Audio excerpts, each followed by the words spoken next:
Marcus Rivera's calloused hands gripped the mop handle a little tighter as he watched the woman stumble through the revolving doors of Henderson Financial Tower at 11 p.m. Blood trickled down her temple, her expensive blazer torn at the shoulder. She looked disoriented, vulnerable, and she was heading straight back outside where he'd just seen 3 men lurking in the parking garage shadows. Every instinct screamed at him to look away. He was just a janitor. He had a 7-year-old daughter waiting for him in their cramped studio apartment.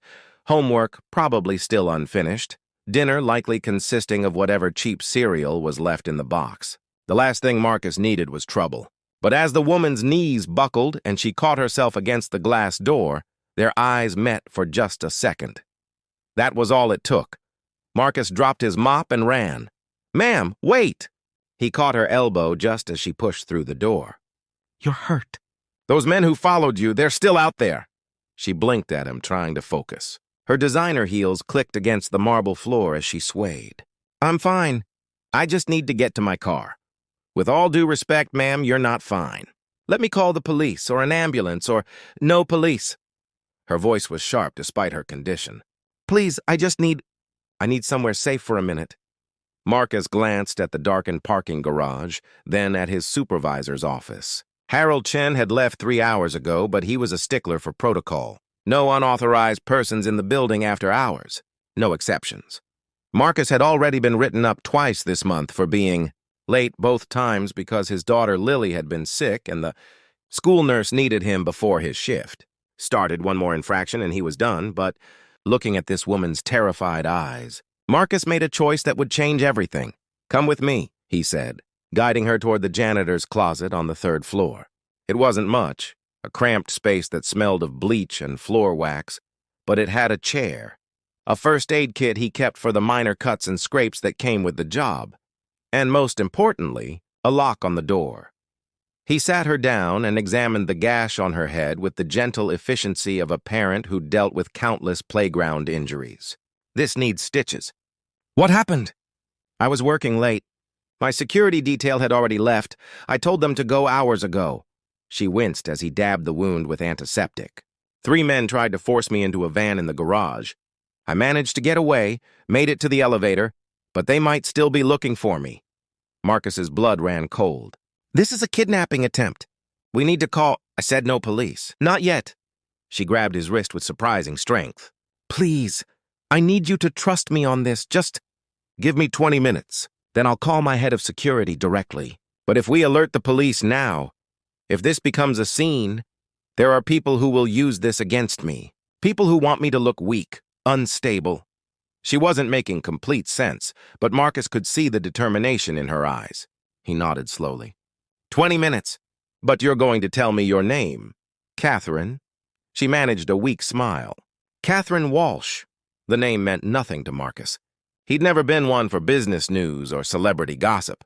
His world consisted of night shifts, Lily's parent-teacher conferences, and the eternal juggling act of bills that never quite got paid on time.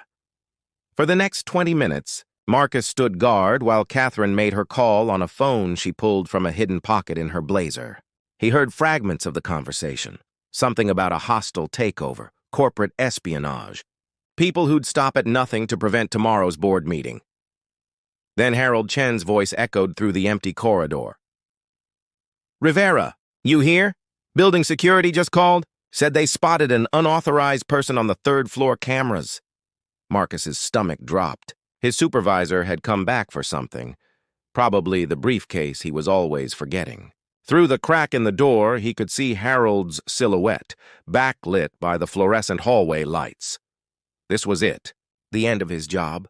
The end of his ability to keep Lily fed, housed, in her school with the special reading program she needed. All because he'd helped a stranger.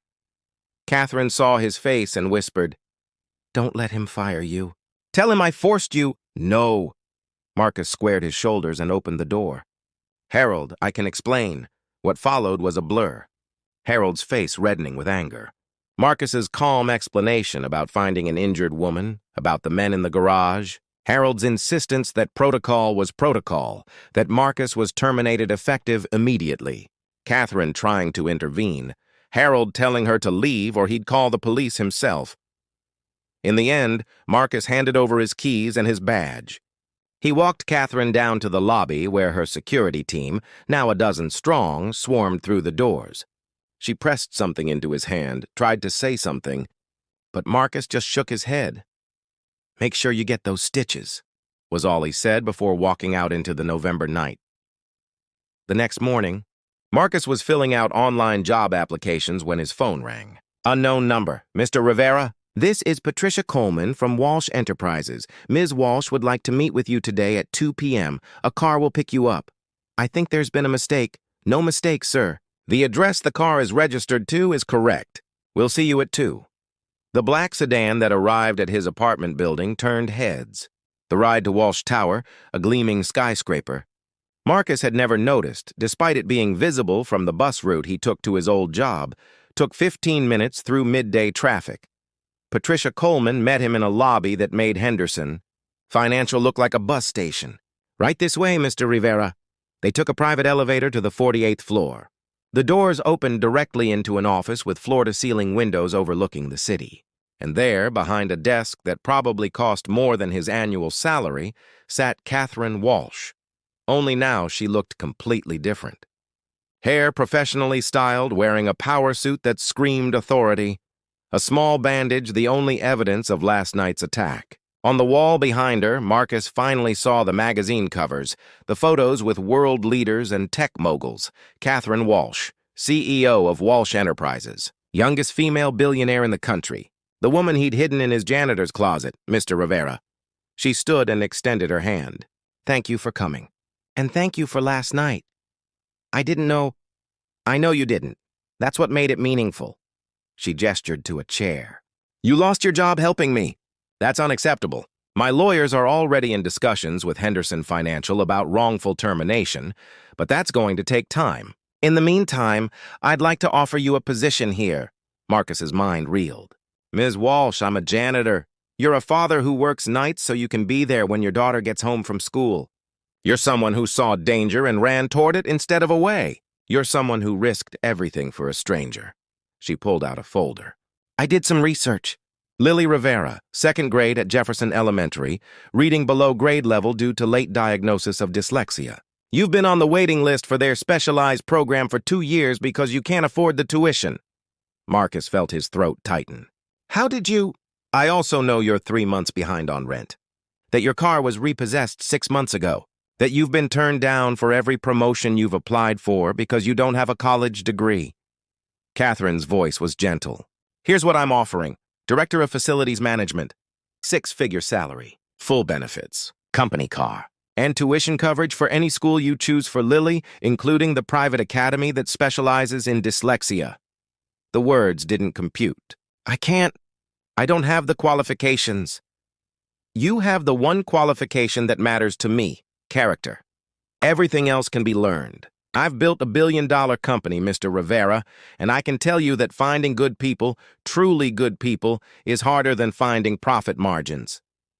She leaned forward. "Those men last night? They were hired by a board member trying to force me out. If I'd gone to my car, if you hadn't stopped me, I'd either be dead or captive somewhere, and a corrupt man would be running my company by Monday.